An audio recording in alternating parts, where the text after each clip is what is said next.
अष्टावक्र कहते हैं, धन्य है वो जिसने स्वयं को जान लिया। ऐसा महान पुरुष सब कुछ करते हुए भी कुछ नहीं करता, सब कुछ जानते हुए भी कुछ नहीं जानता।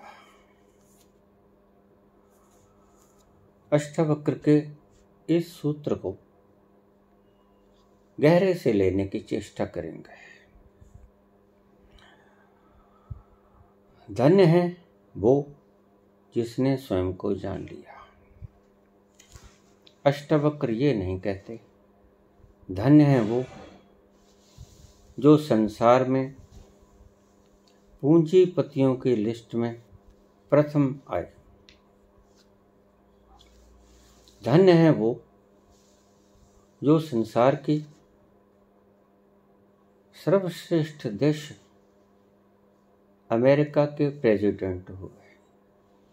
वो ये नहीं कहते धन्य है वो जिनके पास इस धरती पे सबसे ज़्यादा जमीन है। वो ये नहीं कहते कि धन्य है वो जिसके पास सबसे ज़्यादा बल है। वो कहते हैं धन्य है वो जिसने स्वयं को जान लिया। इसलिए रमन कहते हैं, know thyself, who are you. वो धन्य है जिसने जोड़ लिया, उनको धन्य नहीं कहते अष्टावक्र।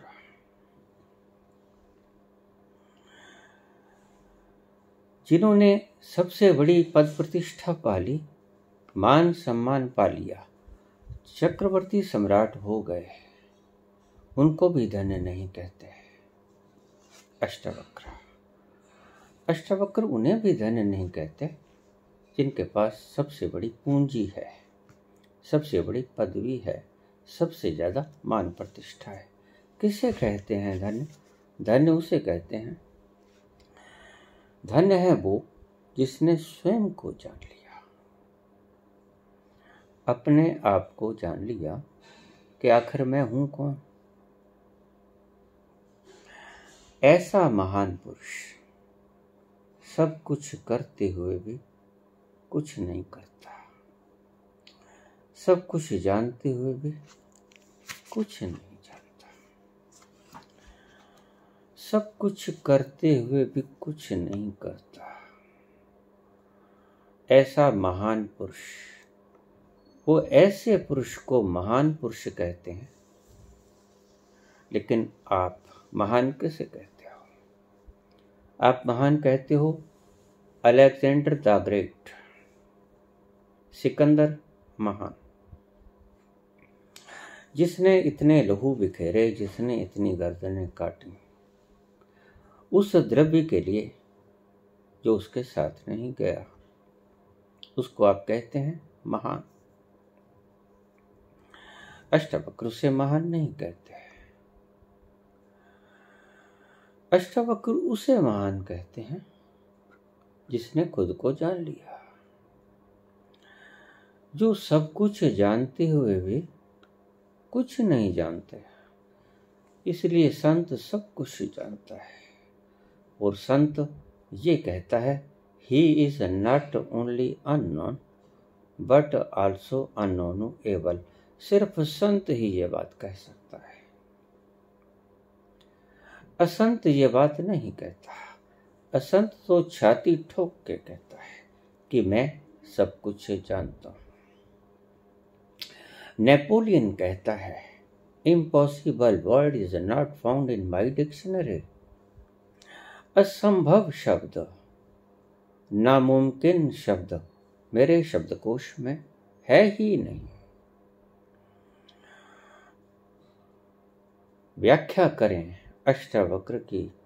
अष्टावक्र की व्याख्या में ऐसा व्यक्ति महान नहीं बल्कि नीच है, छोटा है, क्षुद्र है।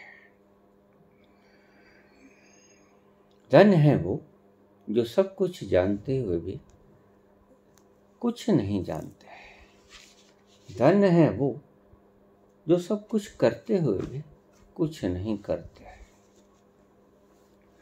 ऐसा समझिए, मैंने बहुत बार आपको उदाहरण दी है कि कैटालिटिक एजेंट, केमिकल प्रोसेसेस कुछ ऐसे हैं जो कैटालिटिक एजेंट के न होने के कारण घटती नहीं,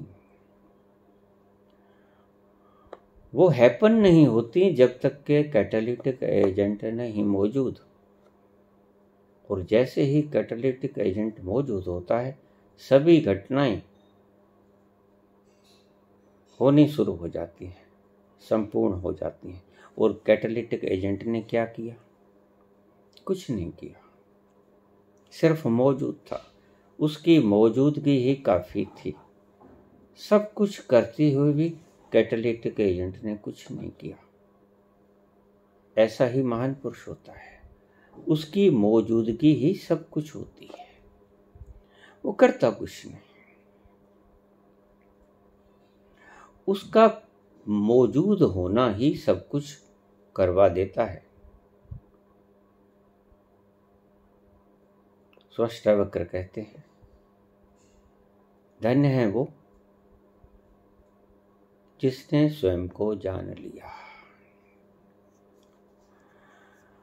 वो कुछ ना करते हुए, वो सब कुछ करते हुए भी कुछ नहीं करता, और वह सब कुछ जानते हुए भी कुछ नहीं जानता। जब पेड़ फलों से लद जाता है तो वो कहता है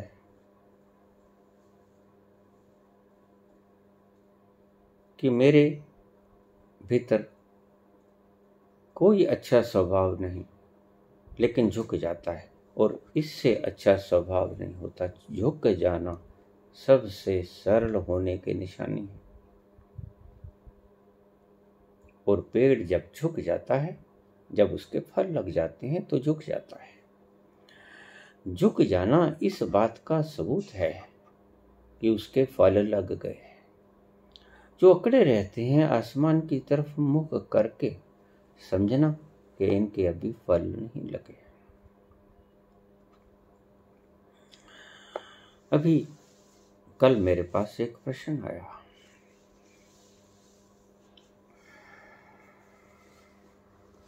मैंने जिक्र भी किया।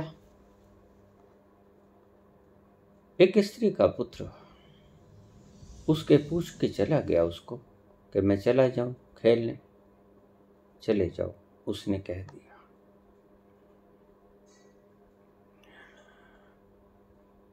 अफसोस, उसकी मृत्यु हो गई।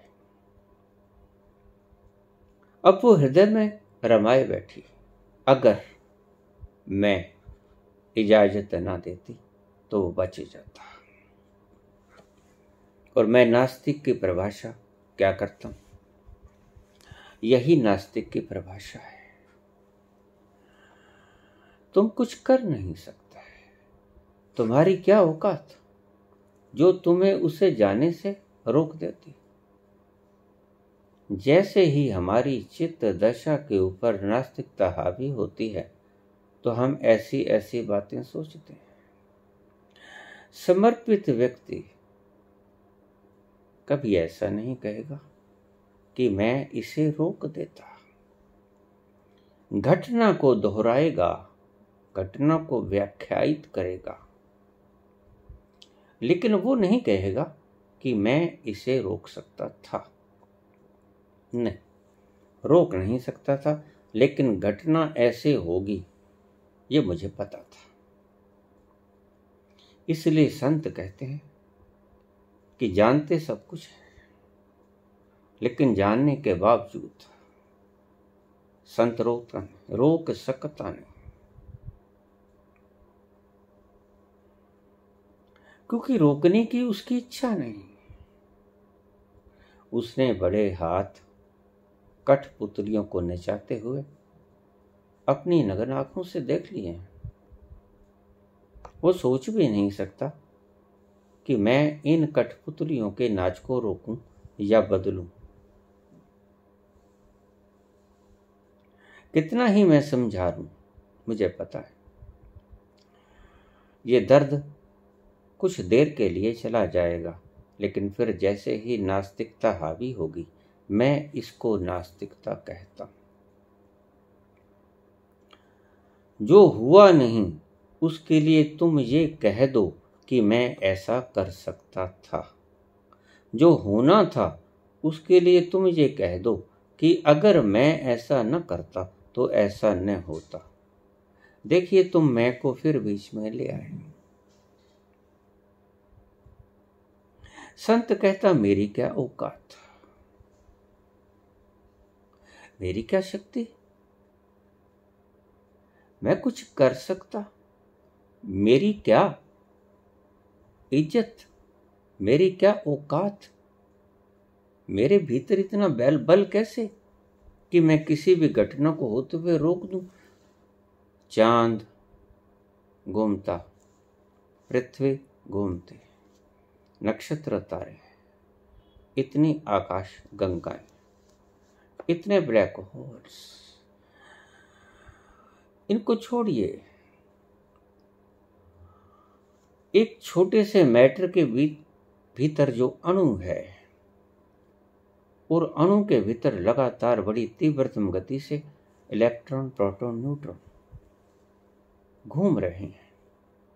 उनको तुम घूमने से रोक नहीं सकते। बिल्कुल सूक्ष्म से सूक्ष्म कण। सपने देखते हो यूनिवर्स को रोकने की, यूनिवर्स द्वारा रचित घटनाओं को रोकने की। बल तुम्हारे में इतना नहीं कि एक छोटे से एटम के भीतर इलेक्ट्रॉन, प्रोटॉन, न्यूट्रॉन इनकी गतिविधि को रोक ले।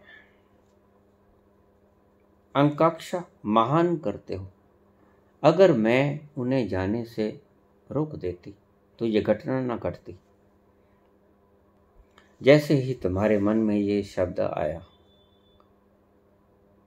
तुमने मैं को ईश्वर की होनी के ऊपर खड़ा कर लिया। कौन कौन सी घटना को तुम रोक पाओगे? तुम किसी भी घटना को रोक नहीं पाते। जब तुम ऐसा जान लेते हो तभी तुम प्रबुद्ध हो जाते हो। या ऐसा कहिए कि जैसे ही तुम प्रबुद्ध होते हो, तुम ये बात जान लेते हो कि मेरे बस में कुछ नहीं, मैं कुछ कर नहीं सकता, मैं कुछ रोक नहीं सकता, मैं कुछ चला नहीं सकता, मैं असमर्थ हूं, असहाय हूं, निर्बल हूं। जब तुम ऐसा जाना तो तुम पाओगे कि तुम प्रबुद्ध हुए। जैसे ही तुम प्रबुद्ध हुए, वैसा ही तुम ये जानोगे भी कि मैं कुछ नहीं कर सकता। अगर कोई व्यक्ति ये कहे कि हाँ मैं कर लूंगा, तो समझ लेना कि अभी ये प्रबुद्ध नहीं हुआ। नास्तिक वो जो ये सोचता है कि मैं इस घटना को टाल सकता था, या मैं इस घटना को उलट सकता था। नास्त्रेदम ने इतनी भविष्यवाणियां की। जैसे ही कोई व्यक्ति मन के उस तल पर पहुंचता है जिसे हम कॉस्मिक अनकॉन्शियस कहते हैं, सामूहिक अचेतन मन, वैसे ही वो जानता है कि सब कुछ पहले से घटित लिखा हुआ है। उससे पहले सिर्फ तुम्हारी खोपड़ी मानती है या नहीं मानती है, ये दो बातें।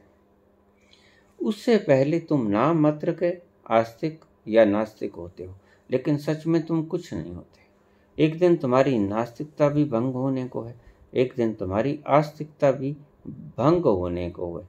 जिस दिन तुम उस कॉस्मिक अनकॉन्शियस में प्रवेश किए, वैसे ही तुम जान पाओगे सभी कुछ पूर्व निर्धारित है, कुछ टाला नहीं जा सकता।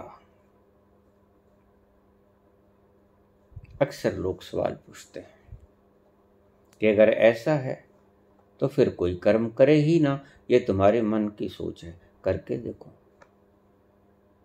सबसे मुश्किल है कर्म ना करना। कोरोना काल से पहले लोग मुझसे कहा करते थे, बाबा तुम्हारी बड़ी मौज, तुम मजे से एक स्थान पे बैठो, कहीं नहीं जाते, कोई झक नहीं मारने पड़ते, जिसने आना आ जाता है, नहीं आना नहीं आता।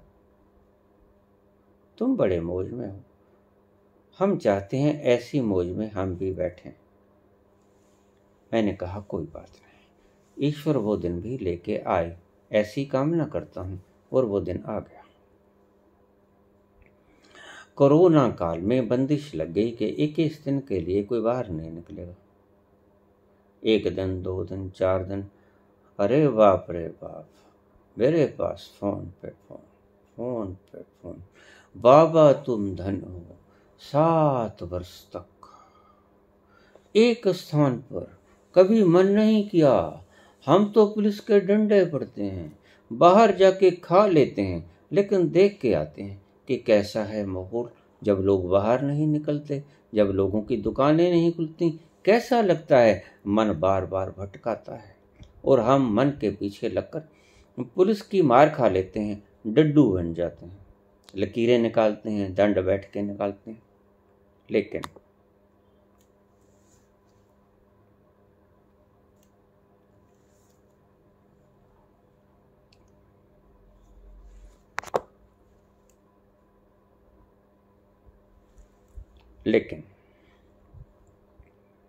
जाने से खुद को रोक नहीं पाते। आप धन्य हैं, वो ही व्यक्ति जो कहते थे, बाप मैं आप जैसा हो जाऊं तो बड़ा सुखी हो जाऊं। वक्त मिला बैठने का तो फिर कहते हैं, अरे बाप मैं बाहर क्यों नहीं जा सकता, मुझे बाहर जाने की इच्छा है। मैं फिल्म देखूं, कुल्लू मनाली देखूं, सड़कों पे सैर करूं, आते जातों को देखूं, बत्तियां। उलट गई बात, तुम्हारी मन की सोच है, सभी काम करना बंद कर देंगे। जरा देखो किसने काम करना बंद कर दिया। मुश्किल से मुश्किल काम है, मैं कह देता हूं कुछ नहीं करना। ध्यान वो ही है, न जप, न तप, न पाठ, न पूजा, न अर्चन, कुछ नहीं, न व्रत, न उपवास। व्रत ईश्वर करवा देगा। जिस दिन भूख ना लगे, समझ लेना कि ईश्वर ये चाहता है कि तुम आज व्रत रखो। मुझसे पूछा, बाबा व्रत रखना चाहिए? नहीं रखना चाहिए, नवरात्र आ गए हैं। मैंने कहा अगर ईश्वर तुम्हें भूख न लगने दे तो व्रत रख लेना। व्रत रखा ही गया, ऑटोमेटिकली कुछ खाने को मन ही नहीं। ईश्वर चाहता है कि तुम कुछ मत खाओ, तो व्रत रख लेना। रखना मजबूरी, तुम नहीं रखोगे, ईश्वर रखवाएगा। यद्यपि हर बात के अंदर तुम मैं को फंसा लेते हो। मैंने व्रत रखा, मैंने व्रत रखा, मैंने 9 दिन का व्रत रखा, मैंने दुर्गा सप्तशती का पाठ किया, मैंने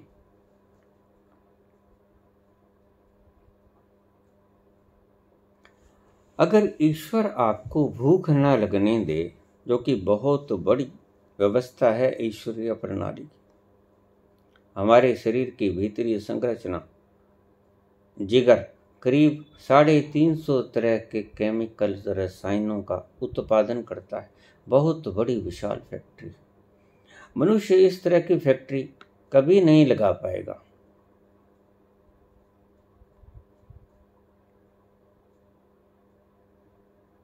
अगर वो रासायन पैदा न करें, अगर वो एसिड न पैदा करें, तुम्हें भूख नहीं लगेगी। और तुम व्रत रखोगे, तुम उसमें भी मैं को पाल लोगे कि मैंने कुछ नहीं खाया, मैंने व्रत रख लिया। तुम्हारे शब्द गलत। ईश्वर ने तुम्हें व्रत रखने को मजबूर कर दिया। उस दिन मत खाना जिस दिन तुम्हें भूख लगे, उस दिन अवश्य खाना।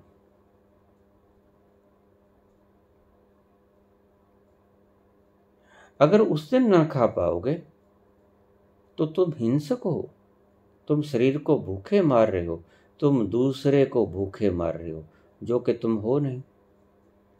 शरीर को भूखा मारना, शरीर को कत्ल करना, दूसरे का कत्ल करना है, क्योंकि तुम शरीर हो नहीं। शरीर को भूख लगी, खाना दे देना। शरीर को भूख नहीं लगी, व्रत रख लेना। व्रत रखा गया। अष्टावक्र कहते हैं, धन्य हो वो लोग जिन्होंने स्वयं को जान लिया। धन्य है वो जिसने स्वयं को जान लिया। ऐसा महान पुरुष सब कुछ करते हुए भी कुछ नहीं करता, सब कुछ जानते हुए भी कुछ नहीं जानता। अष्टावक्र के शब्द बड़े गहरे हैं। मैंने नास्तिक की परिभाषा की। नास्तिक की परिभाषा ये की कि तुम किसी भी काम को तुम कहते हो ये तो मैं भूल ही गया, ये तो मैं कर सकता था। नहीं कर सकते थे, इसीलिए तो ईश्वर ने तुमसे करवाया नहीं।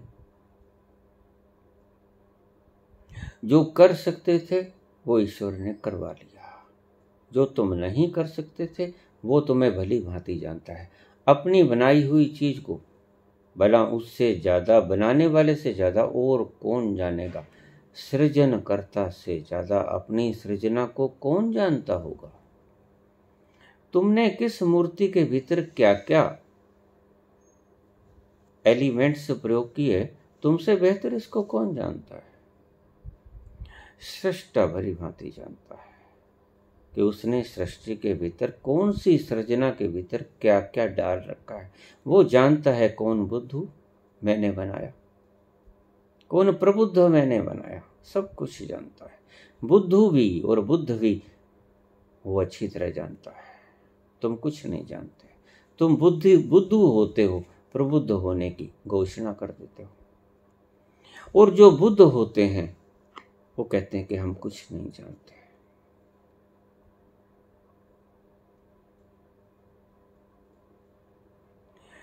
अभी एक बिटिया का थोड़ी देर पहले कमेंट आया,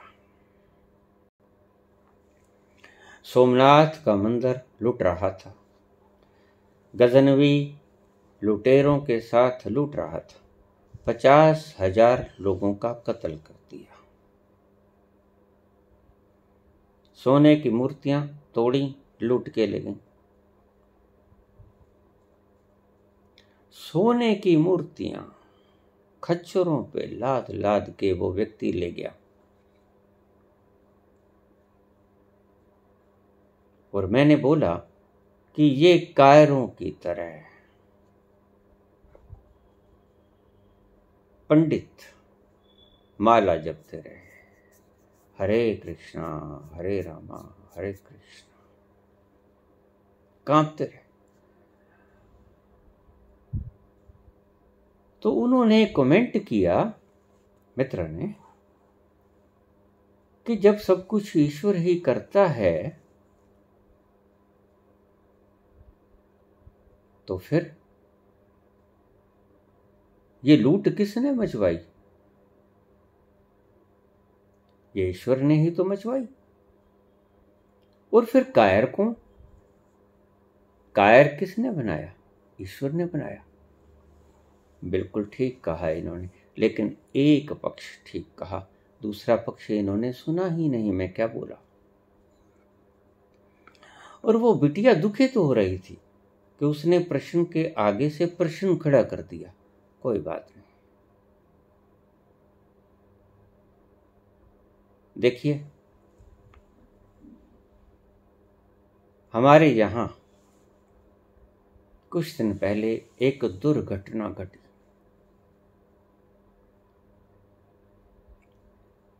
एक दुकान को आग लग गई, ऊंची ऊंची लपटें, दुकान खाक हो गई, घर भी खाक हो गया। बामुश्किल उसके भीतर रहने वाले लोगों ने अपनी जान बचाई। रात को जब सोए थे करोड़ों के मालिक थे, सुबह जब उठे तो कुछ भी पास न बचा। ये घटना किसने करवाई? प्रकृति ने करवाई, यानी ईश्वर ने कराई। देखिए, इन बात को आप ढंग से समझ लेना। अगर तुम प्रकृति को, नास्तिक लोग प्रकृति को मानते हैं, प्रकृति खुद से ही सृजना कर गई अपनी सैपम, तो प्रकृति को ही आप मान लेना कर्ता। अगर ईश्वर को तुम मानते हो सैपम, खुद से ही प्रकाशमान, तो ईश्वर को मान लेना कर्ता। तुम्हारे हाथ में फर्क कुछ नहीं पड़ता। तुमने एक ऐसी सत्ता को माना जो स्वयं से उत्पन्न हुई, किसी के उत्पन्न करने से उसकी उत्पत्ति नहीं हुई। वो चाहे प्रकृति है चाहे ईश्वर है। तुमने ऐसी सत्ता को स्वीकार किया जिसको किसी ने जन्म नहीं दिया, जिसकी क्रिएशन किसी ने नहीं की। वो प्रकृति को मानते नास्तिक, ईश्वर को मानते आस्तिक। और मैं समझता हूँ कि 99.99999999% 0.00001 कोटिन में कोई एक चलत है, कोटिन चलत एक पहुँचत है। वो जो पहुँचत है उसको मैं प्रबुद्ध कहता हूँ। तो उसकी रेशो निकाल लो आप।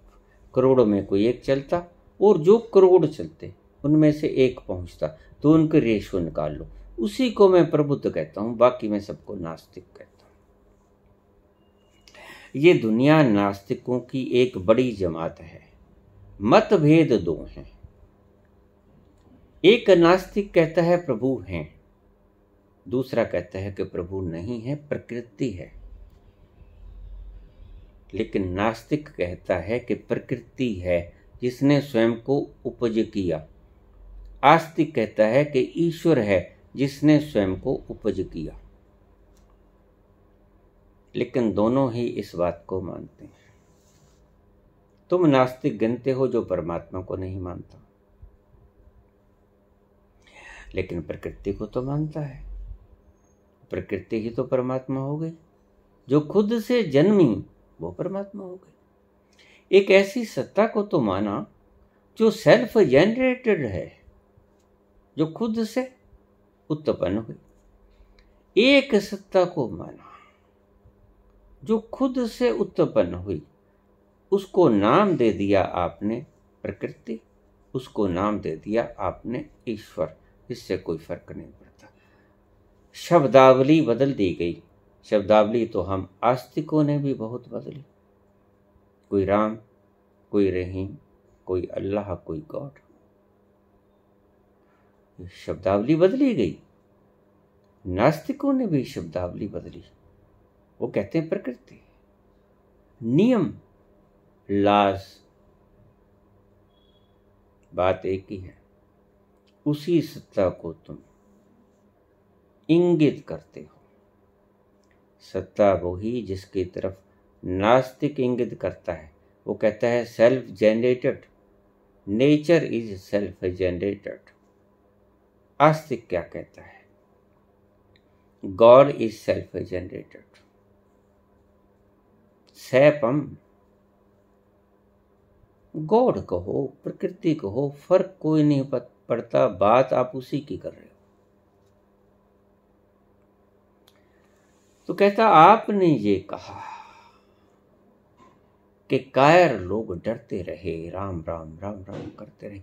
तो ये कायर बनाए किसने? ईश्वर ने बनाए, बिल्कुल बनाए। लेकिन मैं ये कब कहता हूं कि ये सारा काम ईश्वर ने नहीं कराया? बस यहीं फर्क पड़ जाएगा। तुम्हारा मन ये बात मानने को तैयार ही नहीं होता, जैसे इस बिटिया का मन तैयार ही नहीं होता इस बात के लिए। अगर मैं मेरे पुत्र को जाने की इजाजत ना देती तो पक्का है कि वो बच जाता। कितनी देर तक बचता? 100 साल तक बच जाता। उसके बाद तुम रोक पाते? अपने आप को रोक पाओगे? बाकी किसी को रोक पाओगे? कोई किसी को रोक पाया? कोई किसी को रोक पाएगा? नहीं। सभी गए हैं, सभी जाएंगे। हजारों पीढ़ियां देखो, अभी वंशावली आती है, सभी को वंशावलियां मिलेंगी और सभी यही सोचते थे। कोई एक महान पुरुष, जिसे अष्टावक्र कहते हैं, जो स्वयं को जानता है, बस धन्य है वो जो स्वयं को जिसने जान लिया, वही आस्तिक सच्चा। बाकी लीपा पोती फेस पाउडर की तरह है। सच का हुस्न नहीं होता फेस पाउडर में। जब सभी मेकअप हटा लिए जाते हैं तो भीतर से जो निकलेगा वो है सही हुस्न।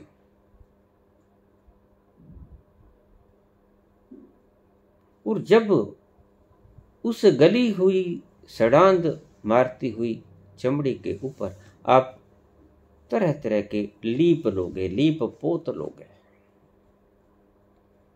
फेस पाउडर, तो वो दमक, वो चमक तुम्हारी नहीं होगी। ध्यान रखना, वो फेस पाउडर की होगी। वो लाली तुम्हारी गालों की लाली नहीं होगी। वो लाली तुम्हारी ओंठों की लाली नहीं होगी। वो लिपस्टिक की लाली होगी। वो कजरारी आंखें तुम्हारी आंखों की कजरारी नहीं होगी, वो काजल की कजरारी होगी।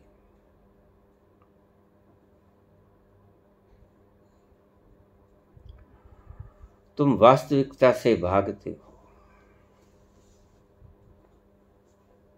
मैं बात कर रहा था, दुकान जल गई, सब कुछ जल गया। वहां के बाशिंदों ने भागकर जान बचाई, स्वाहा हो गया। लेकिन इस बात की व्याख्या तो करनी पड़ेगी। कराया ईश्वर ने, मैंने तो ये कभी नहीं कहा कि ईश्वर ने नहीं कराया। और तुम झक झुक मार के आखिर में यही बात स्वीकार करने को। जो संत पहले से ही स्वीकार करे बैठे हैं, वो तुम झक मार के वो ही बात स्वीकार करते हो। बहुत झक मारेंगे, ऐसा ना होता तो ऐसा ना होता, अगर ये बिजली की तार यहाँ ना होती, वहाँ ना होती, अगर ये गैस सिलेंडर यहाँ ना रखा होता, वहाँ ना रखा होता, बहुत झक बजेगी। बहुत लोग अपने आप को बचाने की चेष्टा करेंगे। ऐसा हुआ, हमारे साथ ऐसा ना हो। लेकिन दुर्घटनाएं कभी रुकी हैं? दुर्घटनाएं होती ही रहेंगी। और करवाता ईश्वर है। जो सृजन करता है वो अपनी सृजना के साथ खेल खेलता है। मैंने पहले भी कहा, आपको दुर्घटना लगे, आपको वो सुघटना लगे, ये आपका अपना मानना, लेकिन ईश्वर तो ऐसे ही खेलेगा।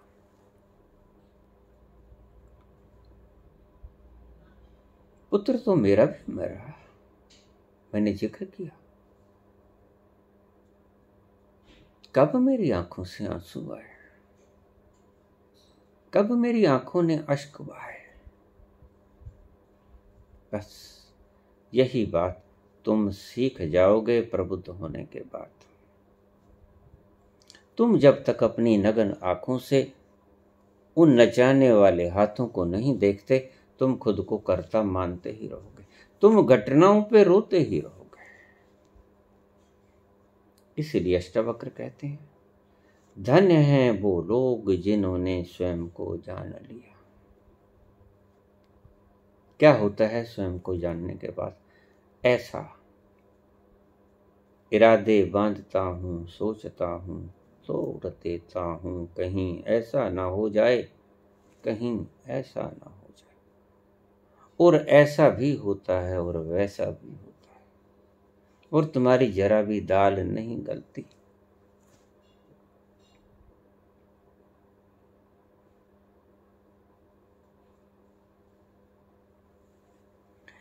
चढ़दे सूरज ढलदे वेखे,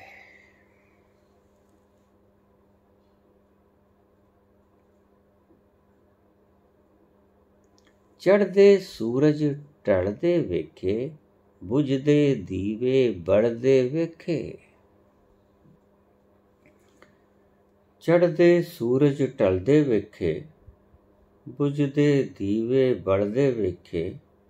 हीरे दा कोई मुल न जाने, खोटे सिक्के चलदे वेखे। हीरे दा कोई मुल न जाने, खोटे सिक्के चलदे वेखे। जिन्ना दा ना जगते कोई, वो भी पुत्र पढ़दे वेखे। तुम कहते हो रोज, अगर मैं ना रहूंगा तो मेरे बच्चों को कौन पालेगा, अगर मैं ना रहूंगा तो बच्चों को पढ़ाएगा कौन, बच्चों को सही दिशा दिखाएगा कौन। तुम रोज कहते हो, लेकिन बुल्ले शाह कहते हैं, जिन्ना दा ना जगते कोई, वो भी पुत्र पढ़दे वेखे। उसकी रहमत दे नाल बंदे, उसकी रहमत दे नाल बंदे। पानी उत्ते चलदे वेखे, उसकी रहमत दे नाल बंदे। पानी ऊपर चलदे वेखे। लोकी कहंदे दाल नहीं गलदे, असां तां पत्थर गलदे वेखे। लोकी कहंदे दाल नहीं गलदी, असां तां पत्थर गलदे वेखे। जिन्हां ने कदर न कीती रब दी, हथ खाली ओ मलदे वेखे। जिन्हां न कदर कीती रब दी, हथ खाली ओ मलदे देखे। कई पैरां तो नंगे फिरदे, कई पैरां तो नंगे फिरदे। सिर ते लभदे छावां। मैनू दाता सब कुछ दिता, क्यों ना शुक्र मनावां। मैनू दाता सब कुछ दिता, क्यों ना शुक्र मनावां। उसकी रहमतें पहले कम है। रोज तुम गिले शिकवे हृदय में रखते हो, इसीलिए तो मैं तुम्हें नास्तिक कहता हूं। उसने दिया, उसकी सृजना, तुम्हारा कुछ नहीं। उसने जन्माया, तुम्हारा इसमें कुछ नहीं। उसने पलवाया, तुम्हारा उसमें कुछ नहीं। जिस द्रव्य से वो पला, तुम्हारा उसमें कुछ नहीं। लेकिन तुम्हारी सिर्फ मैं, एक ही चीज तुम्हारे भीतर है। वो मैं खत्म हो जाए तो तुम्हारी समझ में आ जाएगी, और मैं कैसे खत्म होगी। अष्टावक्र कहते हैं, धन्य है वो जो लोग महान पुरुष, जिन्होंने स्वयं को जान लिया। अष्टावक्र ये नहीं कहते कि धन्य है वो लोग जिन्होंने ईश्वर को मान लिया, बिल्कुल नहीं कहते। अष्टावक्र बिल्कुल सीधी फलक से तीर का निशाना साधते हैं। अष्टावक्र कहते हैं, धन्य है वो लोग जिन्होंने ईश्वर को जान लिया, स्वयं को जान लिया कि मैं हूं कौन।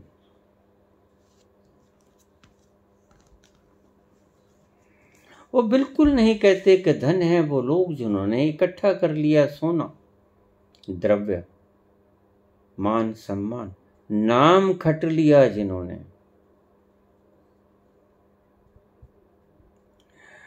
धन्य है वो लोग जो अमर हो गए।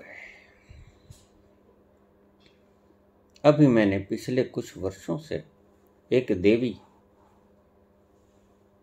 का बयान सुना। उस देवी ने अपनी अंतिम इच्छा क्या प्रकट की कि मेरी अंतिम इच्छा ये है कि मेरे अंतिम संस्कार के वक्त 2 लाख लोग इकट्ठे हों और जिनके अंतिम संस्कार पर अरब लोग इकट्ठे हुए, उन्होंने कभी कामना नहीं की, उन्होंने मरने की कामना नहीं की, उन्होंने जीवन की कामना की।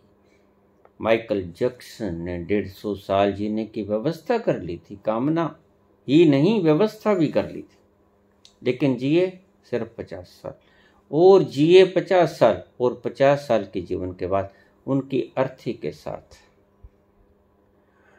करोड़ों लोग थे और इतने लोग थे कि उसको देखने के लिए वेबसाइट्स भंग हो गई, टूट गई, इतने लोग देखने वाले थे। उसने कभी कामना नहीं की कि मेरी अर्थी के साथ करोड़ों लोग, उन्हें जीने की कामना की। इन्हें मूर्ख ही कहेंगे ऐसे लोगों को जो ऐसी ऐसी कामनाएं करते हैं। जिसने कामना की कि मेरी अर्थी के साथ 2 लाख लोग हों, उनके साथ तो पता नहीं 2000 भी होंगे नहीं होंगे, लेकिन जिसने कामना की कि मैं 150 साल जीऊं, उसकी कामना पूरी नहीं हुई। और उसने ये कामना नहीं की थी कि मेरी अर्थी को 2 अरब लोग देखें।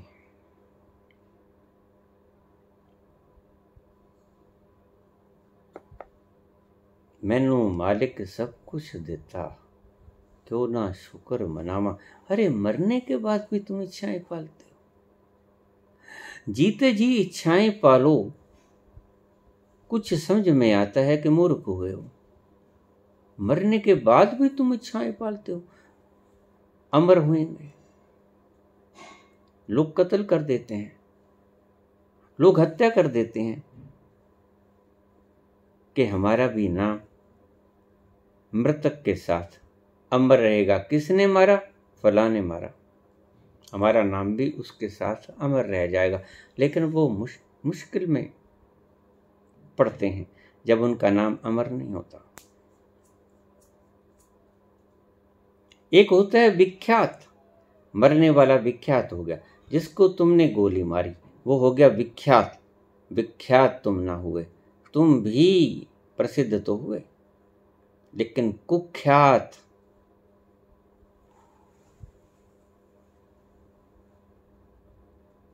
तुम हिंसक रूप से कुख्यात हुए। इसको तुम अमरता समझे अपने मन में तो तुम्हारी मर्जी। विख्यात तो हुए, मरने वाले, लेकिन तुम भी अमर हुए कुख्यात। ऐसी ऐसी लोग भावनाएं पालते हैं। धन है वो जिसने स्वयं को जान लिया।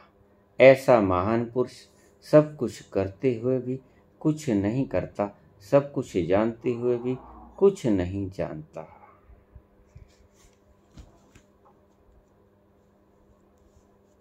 पूछा कि अगर ईश्वर भी सब कुछ करता है तो वो कायर भी तो उसने बनाए।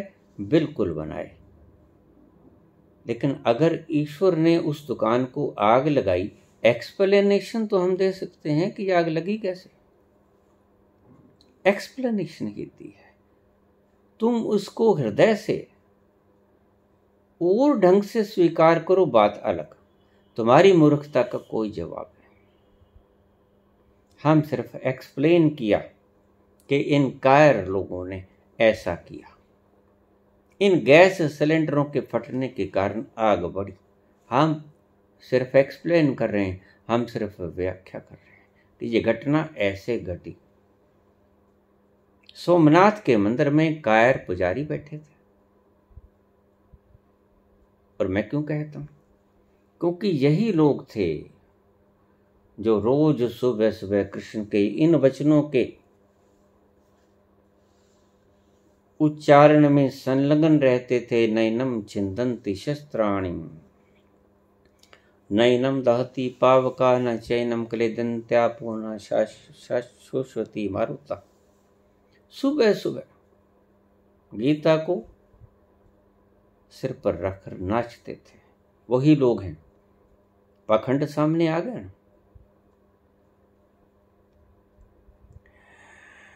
जब 50,000 लोगों का कत्ल हो गया तो कहां गई थी इनकी वो प्रज्ञा जो इन्होंने भीतर बैठ के उस तत्व को निहार लिया जो कभी मरता नहीं।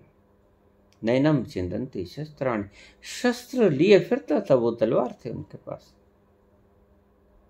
गंडासे थे उनके पास, भाले थे उनके पास। अगर आत्मा नहीं छिदती और तुमने जान लिया कि हम आत्मा हैं तो फिर डर काहेगा? पैदा तो ईश्वर ने किया कायर, लेकिन ईश्वर ने कायर पैदा किया ये तो ठीक, तुम खुद को कायर समझ नहीं रहे ना। तुम खुद को बलवान समझ रहे हो, उपदेशक समझ रहे हो। रोज उपदेश करते हो कि हम आत्मा हैं, हम नहीं छिदती, हम नहीं मरते, हम नहीं जलते, हम नहीं गलते, वायु हमें सुखा नहीं सकती। लेकिन ध्यान रखना,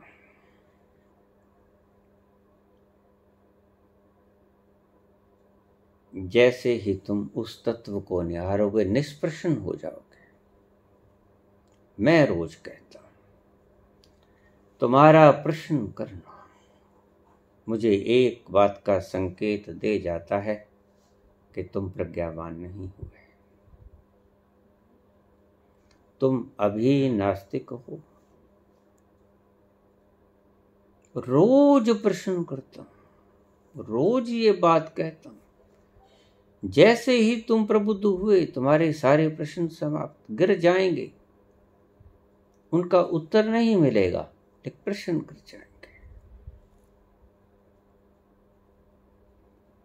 और जैसे ही तुम मुझे प्रश्न करते हो मैं तत्क्षण समझ लेता हूं कि प्रश्न बाकी हैं, प्रबुद्धता हुई नहीं। तुम्हारा प्रश्न चाहे कितना ही सुंदर भी क्यों ना हो, कितना भी लाजवाब क्यों ना हो, थोड़ी डिग्रियां तो होती हैं, लेकिन प्रश्न मात्र ही गर जाते हैं प्रबुद्ध होते वक्त। तुम जवाब देने में बड़े सक्षम हो। इन बातों में भी आपको प्रश्न मिल जाएंगे, ध्यान रखना। मैं जानता हूं ऐसे ही कुछ मेरे साथ हुआ है। मैं वही खिलाड़ी हूं जिन गलियों में अभी आप फिर रहे हो, मैंने वो खेल के छोड़ दी हैं। बस इतना ही फर्क है। खेला मैं भी इन्हीं गलियों में, जिन गलियों में तुम अब खेल रहे हो, इसलिए तो मुझे इन गलियों का इतना अनुभव है। अगर मैं खेला ना होता तो मुझे इन गलियों का अनुभव ही ना होता। मैं इन गलियों में खेल खेल के थक के हार गया, इसलिए मैं इनकी इतनी नॉलेज रखता हूं। इन गलियों को मैंने भी छाना और आगे निकल गया। तुम इन गलियों को छोड़ोगे जब उसकी कृपा होगी।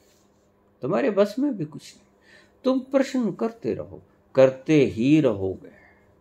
मेरे ये कहने से कि प्रश्न मत पूछो, तुम प्रश्न नहीं पूछोगे ऐसा नहीं है। मैं सदा रोज कहता हूं, रोज मेरे पास उससे ज्यादा प्रश्न आते हैं,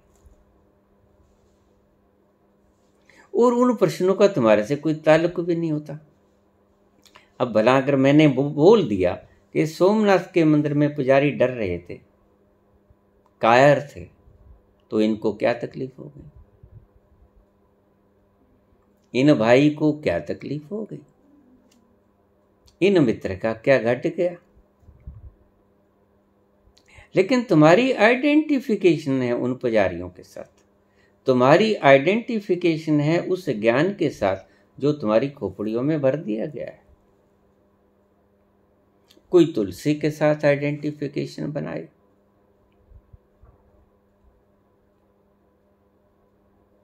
और वेद व्यास के साथ आइडेंटिफिकेशन बनाए। संत कितना ही तोड़ने की चेष्टा करे, आप गालियां निकालोगे ही निकालोगे। जैसे ही तुम्हारी भावनाएं टूटेंगी, और हम इस बात को बेहतर जानते हैं कि गालियां आप निकालोगे ही निकालोगे, लेकिन किसको निकालोगे? जैसे बुद्ध के ऊपर कोई थूक गया, लेकिन बुद्ध के ऊपर नहीं थूका, मिट्टी के ढेले के ऊपर थूक गया। किसको निकालोगे? मिट्टी के ढेले पे निकालोगे गालियां। और जो सच में मिट्टी का ढेला हो गया, वो कोई प्रत्युत्तर देने को नहीं है, न आज न कल। निकालते रहो, फर्क कुछ पड़ने को नहीं। यही संत पुरुष कहते हैं कि इसी एनर्जी को अगर रिसर्चेस में लगा दिया जाए, तो आज माइकल फैराडे की तरह, Albert Einstein, Stephen Hawking, Rutherford, Newton, Archimedes के नामों के भीतर आपकी भी नाम चर्चा हो, एक आध आपको भी नोबेल मिल जाए।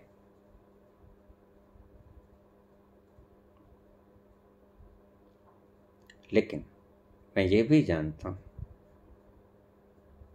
हम सिर्फ समझाने के ही प्रयत्न करते हैं, हम बदल कुछ नहीं सकते। जैसे संत कहता है कि मैं जानता हूं क्या होगा, लेकिन मैं उसे बदल नहीं सकता।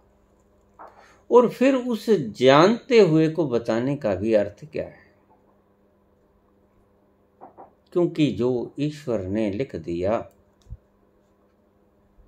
राई बदे न तिल कटे, जो लिखता करतार।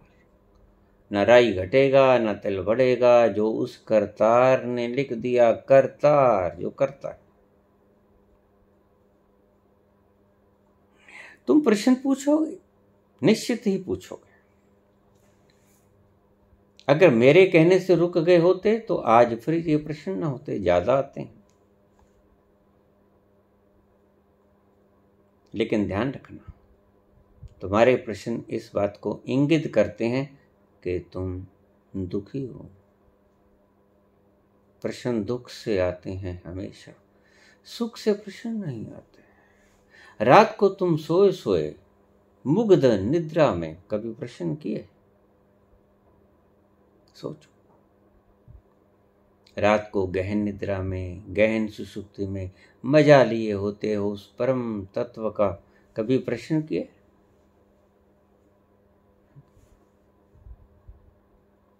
क्यों? क्योंकि तुम सुखी होते हो। जैसे ही जगे, बाहर की परिस्थितियों से तुमने तादाद में साधा, तुम दुखी हुए, प्रश्न उठे, दुखी हुए। प्रश्न दुख के कारक है, प्रश्न दुख की जननी है, प्रश्न दुख का जन्मदाता है, और वो तुम्हारे बस में नहीं है प्रश्न करना। क्यों? क्योंकि अभी अनुभव नहीं हुआ। अष्टावक्र कहते हैं, धन्य है वो लोग जिन्होंने स्वयं को जान लिया। यानी स्वयं को जानने का अर्थ, जिनके सब प्रश्न कर गए। हम तुम्हें नहीं रोकते, इतना जरूर कहेंगे कि इन प्रश्नों में तंत कोई नहीं। प्रश्नों की बजाय खुद को जानने में शक्ति लगा दो, तो प्रश्न कर जाएंगे। प्रश्न पैदा नहीं होंगे, तुम्हारे दुख के कारण प्रश्न पैदा होते हैं। फिर समझ लेना, नास्तिक कौन, दुखी कौन? जो नास्तिक है। नास्तिक कभी सुखी नहीं होता, आप भ्रम में हो। नास्तिक उस फेस पाउडर की तरह है जो आपके फेस का नक्शा बदल देता है। आपको उसका सुख दिखता है, आपको उसकी सुविधा दिखती है, लेकिन आपको ये नहीं पता कि नास्तिक कभी सुखी होता नहीं। जिसको हम सुख सुख कहते हैं, सत्य में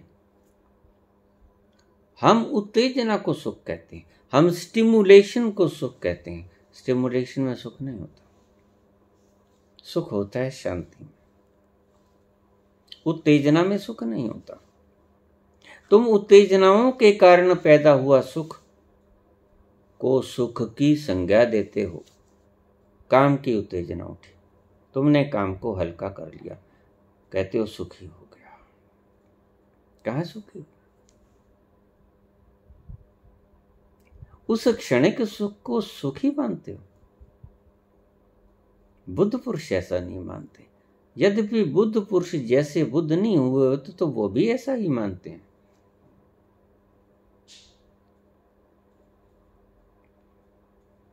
नास्तिक कभी सुखी नहीं होता है, नास्तिक दुखी ही रहता है। सुखी होना है तो आस्तिक हो जाओ। आस्तिक होने के लिए क्या करो? अष्टावक्र का ये फार्मूला, अष्टावक्र का ये रस खोजने की चेष्टा करो। धन्य हैं वे लोग जिन्होंने स्वयं को जाना। सुखी होने की कामना है किसे नहीं? रास्ते गलत हैं। अष्टावक्र की बात को मान लो। मैं नहीं कहता प्रश्न ना उठाओ, प्रश्न उठेंगे स्वाभाविक है। पानी उबलेगा भाप उड़ेगी, स्वाभाविक है।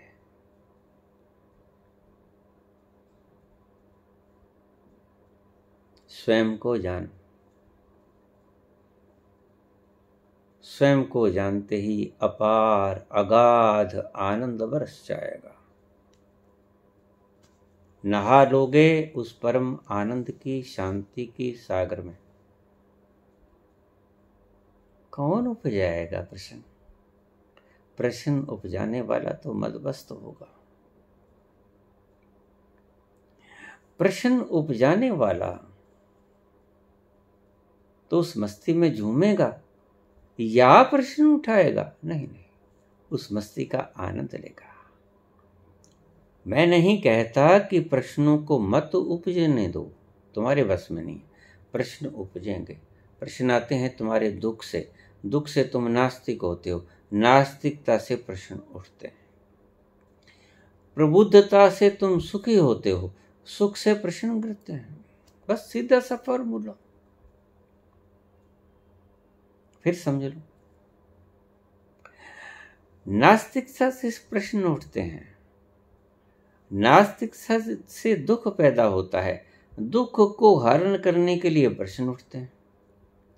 आस्तिकता से सुख पैदा होता है, सुख पैदा होते हुए प्रश्न गर जाते हैं।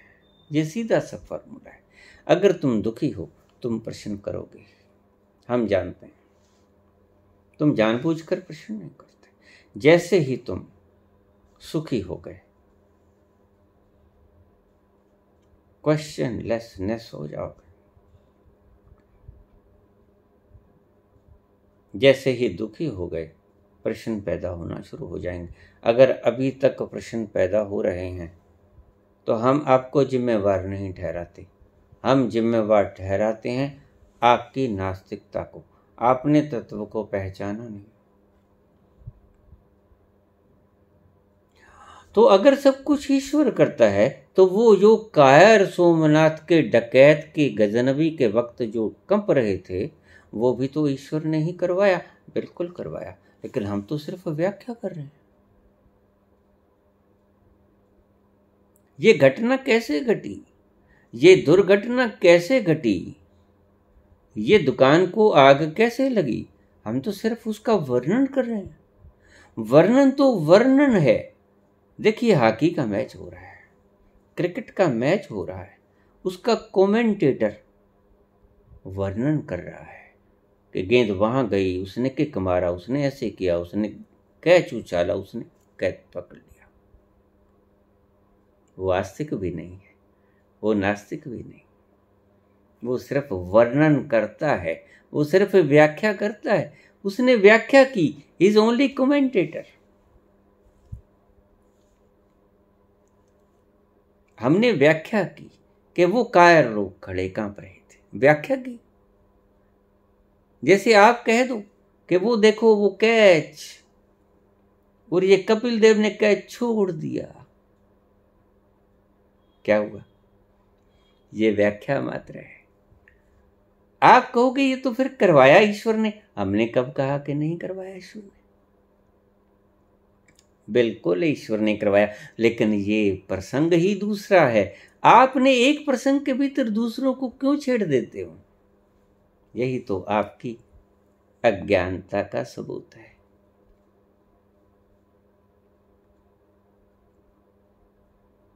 जिस मालिक ने सब कुछ देता, क्यों ना शुक्र बना। चढ़दे सूरज ढलदे वेखे, बुझदे दिए जलदे वेखे,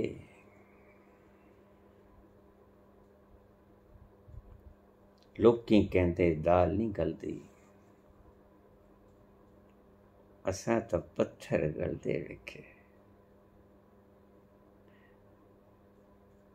धन्यवाद।